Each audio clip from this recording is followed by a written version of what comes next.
C'était le 29 février dernier, à l'occasion de la Journée internationale des maladies rares. France Biotech annonçait le lancement d'une task force maladies rares. L'idée étant d'insuffler une nouvelle dynamique en s'appuyant sur tous les acteurs concernés. C'est un énorme enjeu de santé publique et on va en parler justement avec vous. Hélène Chautard, bonsoir Hélène. Bonsoir. Hélène Chautard, directrice innovation et valorisation à l'Institut Imagine, qui est un institut des maladies génétiques, et c'est vous qui allez piloter cette task force avec Laure Jameau, la présidente de HuntX Pharma, avec Nolwenn Lerin également. Bonsoir Nolwenn. Bonsoir. Nolwenn Lerin, directrice générale en France d'Orphalan. C'est un laboratoire qui développe des traitements contre les maladies rares, souvent mortelles, comme la maladie de Wilson. On y reviendra d'ailleurs tout à l'heure avec votre actualité. Le professeur Guillaume Cano est avec nous également. Bonsoir. Bonsoir Fabrice. Professeur Cano, copilote du plan national maladies rares avec le professeur Agnès Linglard. Justement, première question à vous directement, professeur Cano. On parle de maladies rares. Quand est-ce qu'une maladie est qualifiée de rare? Voilà, on va faire un petit peu de pédagogie. C'est lorsque l'incidence est de moins d'1 sur 2000. Donc lorsque vous avez une maladie qui dépasse les 1 sur 2000, eh bien vous avez une pathologie considérée comme rare. C'est-à-dire, ça concerne combien de millions de Français? Alors en France, on estime grosso modo qu'il y a environ 3 millions de Français atteints de pathologies rares. Il y a environ 7000 à 8000 pathologies rares. Ouais. Alors, il y a les maladies rares, puis je crois aussi, il y a les maladies ultra rares aussi, Hélène? Absolument, il y a les maladies rares, donc comme disait Guillaume, c'est une incidence de 1 sur 2000 personnes, et les pathologies ultra rares, qui effectivement concernent parfois 10, 20, 30, très très très peu de patients. Et effectivement, développer des médicaments dans ces pathologies ultra rares, ça pose des problèmes évidemment très spécifiques. Hélène, je le disais, c'est un véritable enjeu de santé publique. Absolument, absolument. 3 millions de Français, comme disait Guillaume, plus de presque 30 millions de patients en Europe. C'est un vrai enjeu de santé publique.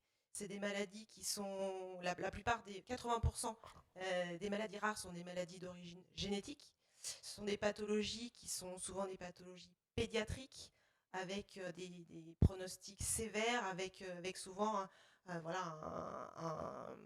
des pathologies chroniques qui sont vraiment avec souvent un pronostic défavorable. Donc un vrai enjeu de santé publique pour ces maladies rares. Et c'est ça, un véritable enjeu. Et vous êtes aussi aux avant-postes vous-même, Nolwenn. Oui, tout à fait. Effectivement, on parlait du nombre de patients atteints en France, c'est Paris et Marseille. Donc ça fait beaucoup de monde en termes de population, on a tendance à l'oublier. Et un vrai enjeu public, parce que c'est vrai qu'il y a une qualité de vie qui est dégradée. 3 quarts des patients qui ont moins de 5 ans, donc ça c'est un enjeu de santé publique.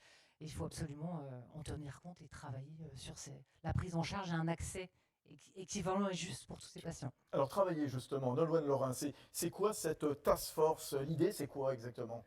C'est une task force qui profite de l'arrivée du PNMR4, qui devrait arriver sans doute bientôt. Le plan national des maladies rares, ouais, voilà. qui est clé. Et on a un système français qui est absolument envié par tous et tous à l'Europe. C'est vrai que c'est fabuleux. Et du coup, il y a une task force qui se fédère autour de ce PNMR4.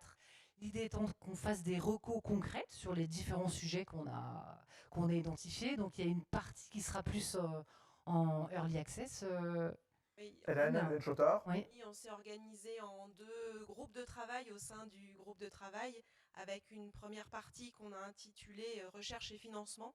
On va dire qu'il va plutôt discuter autour des problématiques de comment on finance, comment on favorise la recherche translationnelle, qui va du laboratoire académique jusqu'à la création de start-up, par exemple, tout ce qui tourne autour du transfert de technologie, tout ce qui tourne autour de la recherche de financement pour ces start-up qui veulent développer des solutions innovantes pour les maladies rares, tout ce qui tourne autour donc des levées de fonds, comment on fait pour financer le early stage, et puis la série A, et puis la série B après, pour arriver à mettre in fine ces candidats médicaments sur le marché.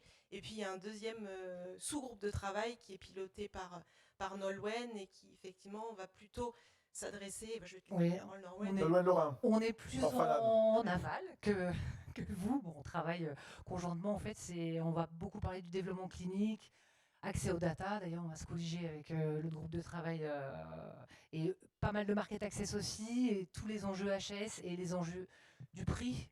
Tout est conditionné par ce qu'on fait en amont, et on espère arriver avec des recos claires, nettes et précises pour mi-décembre ou plus tard. Donc, c'est vraiment l'objectif. Et qui va-t-elle réunir, cette task force, Hélène Schotter? Alors, tout l'écosystème, toutes les composantes de l'écosystème autour des maladies rares, ça peut être des académiques, ça peut être des associations de patients, ça peut être évidemment les entrepreneurs de la health tech, des entrepreneurs ou des salariés ou des experts. Des experts aussi. Voilà, des experts aussi, bien entendu, de TPE-PME et aussi de grands groupes, parce que voilà, tout le monde, même les grandes entreprises, même les pharma, développent des produits dans les maladies rares. On en est très très content. Donc l'idée, c'est vraiment de mettre tout l'écosystème autour de la table pour discuter et, comme disait Loane, de faire des recommandations. Oui. Alors, ce qui est important de rappeler, c'est pas tomber comme ça d'un seul coup en 2024, hein, professeur Cano. Cette démarche, elle s'inscrit dans l'étape numéro 4. On est déjà dans l'étape numéro 4 de ce fameux PNMR, le Plan National Maladies Rares, initié il y a plus de 20 ans. Hein. Exactement, c'est donc le quatrième. Quatrième, donc qui va durer 5 ans. Tout ce qui a été dit, en fait, résume exactement la mentalité de ce plan qu'on a voulu mettre en place avec Agnès Linglard, avec qui j'ai l'honneur de copiloter. C'est-à-dire qu'on a voulu faire quelque chose qui soit relativement réactif, qui soit tourné partenariat public-privé. On a absolument voulu justement que les industriels de la pharma puissent être intégrés aux discussions, puisque sans industriels de la pharma, on n'arrive pas à avancer sur le développement de traitements et la mise à disposition de traitements pour les patients. Donc c'est le quatrième plan. On se rend compte de la chance que l'on a en France d'avoir des plans successifs, mais on se rend compte aussi de la fragilité de ce système-là, puisque là, la question qui se pose, c'est est-ce que dans 5 ans, on aura un 5e plan ou pas? Donc on est en train de faire des propositions pour essayer d'avoir un système plus pérenne. En fait, dans les maladies rares, on est sur des pathologies chroniques, on a besoin d'avoir un peu plus de visibilité à long terme. Donc on est en train d'essayer de discuter avec le gouvernement pour avoir une vision un peu plus long terme que 4-5 ans. Et alors Hélène, c'est quoi les prochains chantiers? C'est quoi l'urgence justement? Qu'est-ce que vous allez faire immédiatement? Alors, on a déjà commencé à travailler, puisqu'il y a eu le kick-off de la task force, c'était Nolwenn, c'était il y a un mois à peu près. 6 mois, oui. On a déjà commencé à réunir les deux groupes de travail. Donc le deuxième groupe de travail s'est même réuni il y a une heure. Tout à l'heure. C'est tout à fait récent. Donc on a proposé donc cette organisation en deux sous-groupes de travail. On va chercher à faire remonter en fait les besoins, les freins que rencontrent les entrepreneurs en particulier qui veulent développer des solutions innovantes pour les maladies rares. On va essayer aussi de mettre en avant les réussites, parce qu'il y en a des réussites. Laure Jameau qui copilote aussi avec nous pour en témoigner, et Nolwenn, bien sûr. Ouais. Et là aujourd'hui qui pourra donner un exemple. Donc voilà, tout ça, comment on facilite aussi les liens entre ces entrepreneurs, les chercheurs et les médecins, parce que c'est l'ensemble qui permettra de se parler et de réussir. Oui, vous parliez de réussite. Et c'est vrai, en travaillant sur cette task force, je me rends compte de quoi? Que les entreprises françaises disposent du plus grand portefeuille de médicaments approuvés pour les maladies rares en Europe. Hein. On a un pipeline de plus de 200 programmes de recherche. On voit la France qui attire un nombre important d'essais cliniques sur les maladies rares. Ça veut dire quoi? Que la France, elle a une carte à jouer, elle joue déjà une carte importante, elle a déjà une position de leader en Europe. Allez, petit tour de table. Nolwenn Lorrain. Moi, je dis que oui, elle a une position leader. Enfin, pour travailler avec l'Europe, ils se demandent mais comment font la France? Comment est-ce qu'ils ont réussi à mettre... Carrément. Voilà. Oui, ces filières des maladies rares, c'est extraordinaire. Ouais. Bon, je me permets de rajouter quand même, c'est vrai qu'on a à peu près 300 médicaments, mais ça correspond à 5% des patients atteints d'une maladie rare. Donc il y a 95% de patients qui n'ont pas la thérapeutique adaptée. Professeur Cano. Je suis entièrement d'accord, on a une place de leader, mais il ne faut pas se reposer sur ses lauriers et pas se retrouver déclassé dans quelques temps. On a besoin de continuer, d'accélérer sur les essais cliniques, de nouveaux essais cliniques, il y a de nouvelles méthodologies possibles dans les maladies rares. On a vu pour nous, en positionnement de médicaments que je connais bien qu'aux États-Unis, ils ont été beaucoup plus avant-gardistes qu'en Europe et qu'en France. Donc il faut qu'on puisse continuer d'avancer et d'innover pour ne pas se retrouver en 2e ou en 3e position. Vive la France, Hélène Schotter. Vive la France, effectivement. En France, on a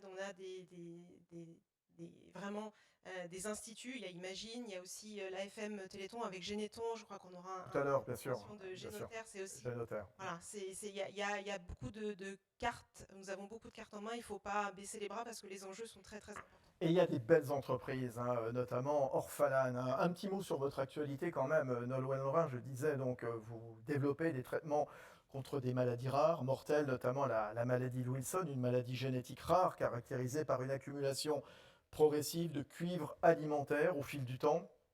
un patient sur 15 aurait éventuellement besoin d'une greffe du foie et ça touche une personne sur 30 000 dans le monde. Votre actualité, vous avez développé le Couvrior contre la maladie de Wilson. Où est-ce que vous en êtes à la fois de la commercialisation et du développement à l'international? Ok, alors très rapidement, effectivement, mi-2018, et j'aime bien raconter cette histoire parce que ça montre que c'est possible en fait. Mi-2018, on était 4 personnes dans le monde, en l'occurrence en France, parce qu'Orphalan, c'est une entreprise qui est française.